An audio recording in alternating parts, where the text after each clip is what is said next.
కి స్వాగతం. షేక్ మహమ్మద్ బాషా, అది డీసీపల్లి గ్రామం, మర్రిపాడు మండలం, ఎస్పీఎస్ఆర్, నెల్లూరు జిల్లా. డీసీపల్లి గ్రామంలో దూదేకుల సమస్య, శ్మశాన సమస్య పైన ఇంతకుముందు దాదాపుగా 20 సంవత్సరాల నుంచి కలెక్టర్ ఆఫీసులకు కానీ, ఎంఆర్ఓ ఆఫీసులకు కానీ, ఎండిఓ ఆఫీసులకు కానీ పలు అర్జీలు ఇచ్చాము. అప్పుడంతా శ్మశాన సమస్యల మీద అర్జీలు ఇచ్చినప్పుడు ఎవరైతే కబ్జా చేస్తున్నారో వాళ్ళు ఆగిపోయినరు.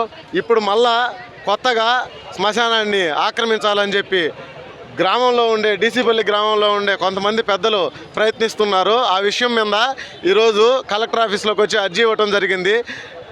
అర్జీ ఇచ్చినప్పుడు మేడం రేపు మొత్తం ప్రూఫ్లు తీసుకొని ఆత్మకూరు ఎండిఓ ఆఫీస్ కాడికి ఆర్డీఓ ఆఫీస్ కాడికి రమ్మని చెప్పి మేడం చెప్పింది.